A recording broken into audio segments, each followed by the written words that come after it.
Yo quiero que me diga un poco su perspectiva de lo que ha visto el día de ayer, de lo que ha sucedido en el Congreso de la República. Está bien que hayan desacatado esta orden del Poder Judicial para después pasar a que si hay o no hay consecuencias legales, porque finalmente no se eligió a nadie, pero sí se hizo la sesión.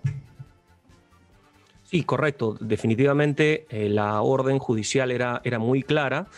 Por cierto, a diferencia de lo que habría trascendido hoy día, Karina, la parte resolutiva de la resolución cautelar no se circunscribe al 7 y el 8 de julio. Dice muy claramente que se suspende el proceso, se hace una referencia a las sesiones tal como están programadas, hasta que concluye el proceso de amparo con una resolución de fondo. Es muy clara. Entonces, esto ha trascendido creo que en Junta de Portavoces y es muy bueno aclararlo. Y justamente por ello es de que hubo desacato, Karina. Ayer, o más concretamente el delito de desobediencia a la autoridad del Código Penal, hay desobediencia hoy, si es que se sigue llevando a cabo, y habrá desobediencia mañana y el sábado y el domingo y el lunes, porque la resolución es muy clara. El Congreso es parte en este proceso, Karina, y esto es bueno que los oyentes y los televidentes exitosos lo entiendan. Es parte en este proceso. Él tiene competencias, tiene poder, sí, pero en este proceso de amparo es una parte, se le ha demandado como se le demanda en muchos procesos. Por tanto, siendo una parte del proceso, debe respetar las resoluciones judiciales. Muy bien, entonces debe respetarlo, eso queda claro, y también es que no es que solamente se elija, sino que le han prohibido hacer cualquier movimiento dentro de este proceso y se ha llevado a cabo una sesión. Y esa sesión también está prohibida, por eso usted me dice que ha desacatado, hay desobediencia a la autoridad. Eso, aterrizándolo, tiene consecuencias, hay consecuencias legales, porque ayer nosotros entrevistábamos al vocero de Podemos, el congresista Aarón Espinosa, y él me decía, y esto me parece importante remarcarlo, que ellos habían tenido la asesoría legal. ¿Esto es importante? Sí, de hecho, inclusive vi una entrevista, un tuit al doctor César Nakazaki, que fue mi profesor, por cierto, y sí, hay algunos detalles que en materia penal se puede discutir.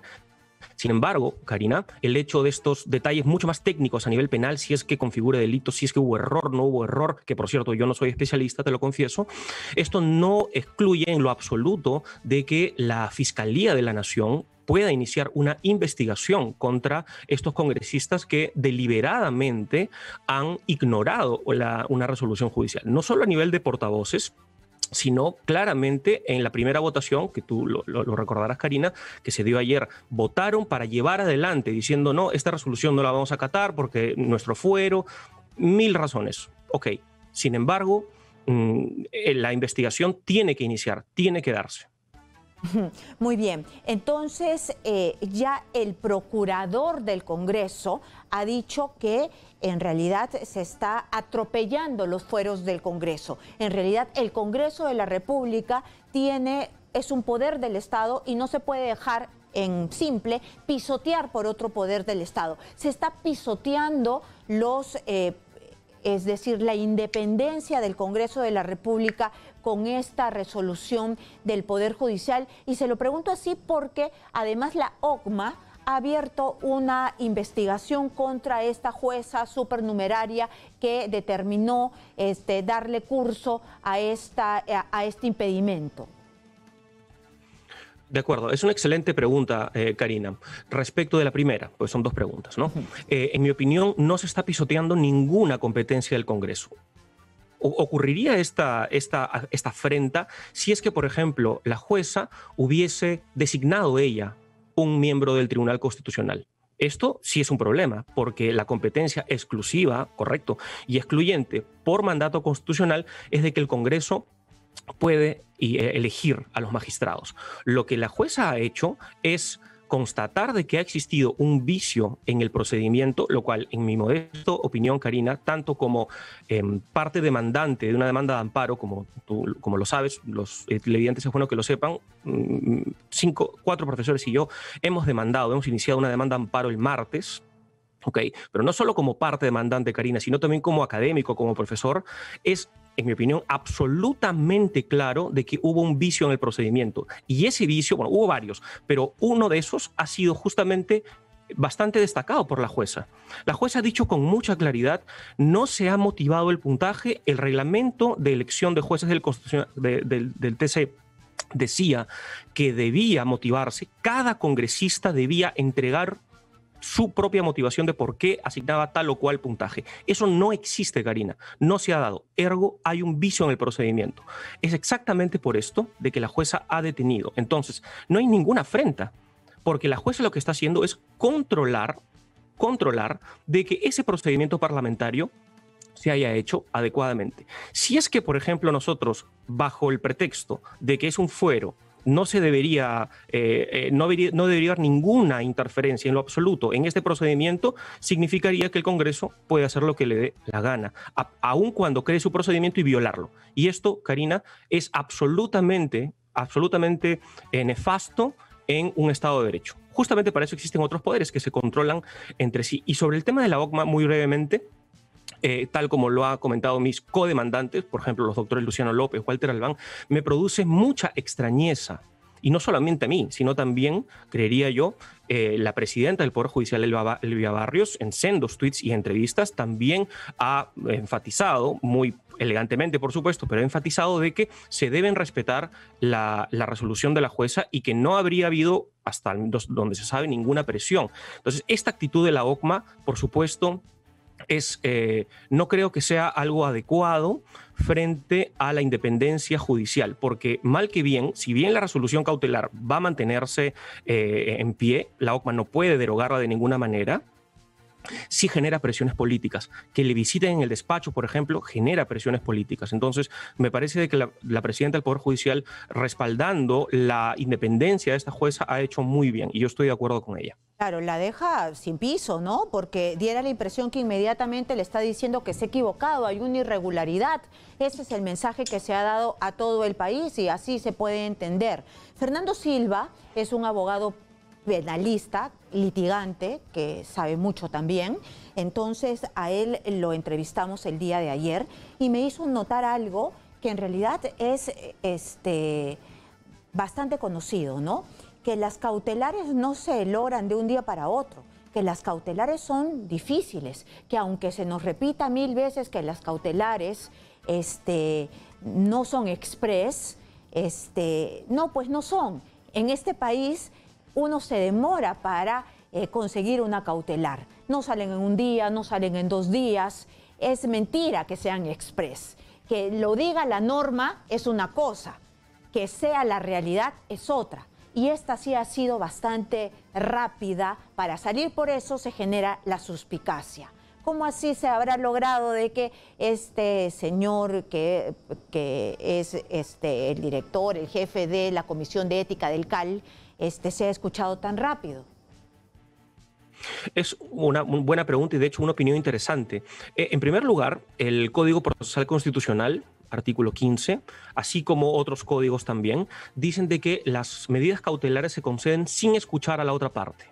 Solamente por esto ya revela de que una cautelar debería tener un trámite preferente. Además, establece una serie de requisitos, Karina, que tienen que demostrarse. Entre ellos, por ejemplo, el peligro de que se concrete lo que yo quiero evitar. Ahora, es verdad, como dice el doctor Silva, a quien no tengo el gusto de conocerlo, pero van mis respetos, es verdad de que conseguir cautelares es difícil.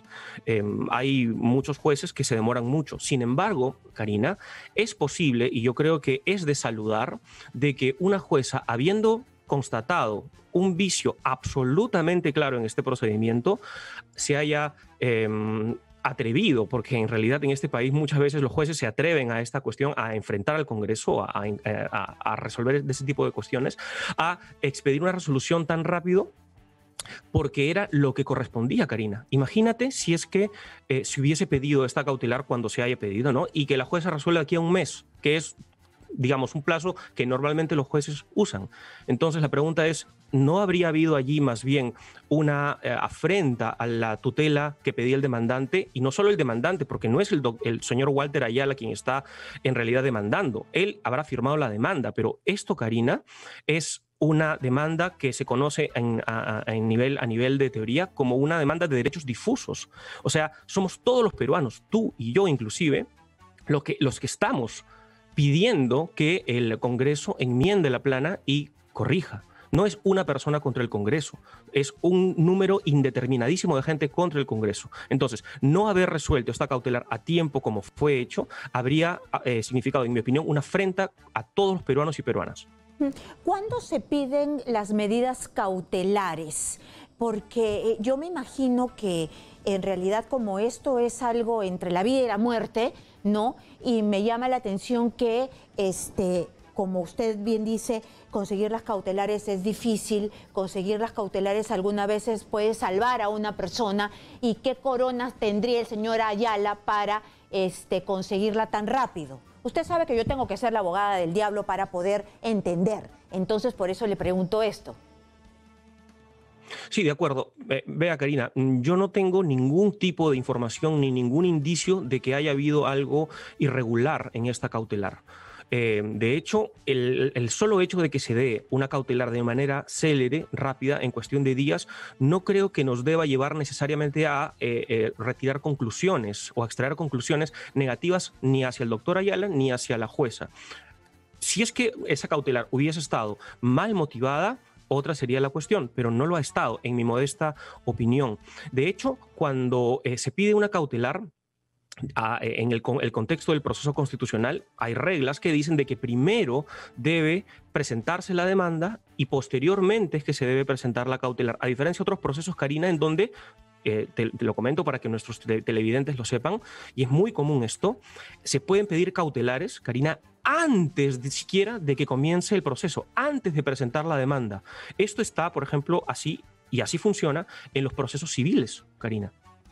Muchas veces ocurre de este tipo, entonces no debería sorprendernos de que la discusión cautelar, que es una discusión muy reducida, ocurra antes siquiera de yo plantear mi demanda. Entonces, aquí el doctor Walter Ayala ha respetado lo que dice el Código Procesal Constitucional, ha presentado su demanda, luego presentó su solicitud cautelar, la jueza calificó positivamente la demanda. Calificar en ese sentido significa cumplen los requisitos de procedencia, adelante, vamos a seguir discutiendo, eso significa calificar demanda positivamente, y luego ha concedido la cautelar. O sea, se ha dado según lo que el Código permite. No hay una irregularidad en cuanto a tiempos y en cuanto al tema de plazos de poder haber dado tan rápido es un poco lo que te había comentado. La situación de urgencia, me parece, así lo meritaba. ¿Y cuáles son esos requisitos para entender un poco más, ahondar un poco más? ¿Cuáles son los requisitos que debió cumplir para que le den esta cautelar en el marco constitucional? Con todo gusto, por supuesto. Básicamente son 3 requisitos que se deben cumplir para que un juez pueda otorgar una medida cautelar en ámbitos no penales, o sea, laboral, civil, constitucional también.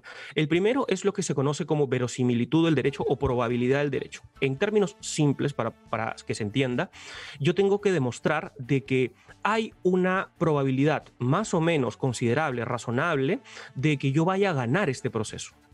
Y por eso es de que el doctor Walter Ayala presentó 3 argumentos, 2 de los cuales fueron rechazados por la jueza, pero el tercero, ella dijo, esto sí es probable. O sea, en términos muy coloquiales, la jueza en su resolución le dijo al doctor Ayala, creo que usted sí tiene chances de poder ganar este proceso de amparo con ese argumento de la motivación. Y, Karina, yo creo de que es un argumento muy fuerte, porque evidentemente se ha dado este vicio. Ese es entonces el primer requisito cumplido. El vicio de no poner la sustentación de la nota, ¿no? Correcto, exactamente, que invalida el procedimiento, porque eso lleva, esa omisión lleva a que la ciudadanía no sepa por qué esos 8 congresistas han decidido como han decidido. Y siendo esta elección absolutamente trascendental, como hemos visto en los últimos meses, para no solamente el equilibrio de poderes, cuestión de confianza, disolución del Congreso, sino también, Karina, para la propia preservación de nuestra economía. El Tribunal Constitucional derogando leyes ya aprobadas por el Congreso que afrentaban la estabilidad económica. Eso es lo importante del Tribunal Constitucional y por eso es de que es una elección crucial. No puede haber un procedimiento viciado. Tiene que respetarse con todas las normas constitucionales y legales que el propio Congreso estableció. Entonces, en este punto, creo yo, la jueza tiene absoluta razón. Ahora, muy brevemente, Karina, Los dos otros requisitos para poder obtener una cautelar se denomina peligro, lo dejaré así porque son términos técnicos, y adecuación. El peligro es la urgencia. ¿Cuán urgente es tu pedido ahora? ¿Por qué no puedes esperar hasta que yo emita una sentencia para obtener lo que me estás pidiendo? El Claro. peligro está claramente, es casi evidente. El Congreso podía haber elegido. Digo podía haber porque realmente podía haberlo hecho, solo que por temas políticos al final no llegó a los votos. Entonces, claramente el peligro estaba allí. Y la adecuación es qué tanto va a servir la medida que me estás pidiendo. No, imaginemos un diálogo entre la jueza y el doctor Ayala. ¿Qué tanto va a servir esta medida para poder obtener lo que quieres? Y la suspensión del procedimiento, de nuevo, pienso yo, es una medida adecuada. Tanto así, y volvemos a una pregunta que me has hecho, y que es una pregunta muy buena, por cierto, tanto así de que la jueza no se arroga la competencia de poder elegir a los jueces. La jueza dice, suspéndase, corrijas el procedimiento, si cabe corregirlo, esto ya depende Continúe. del Congreso, y luego sigan. Ujú. Eso es.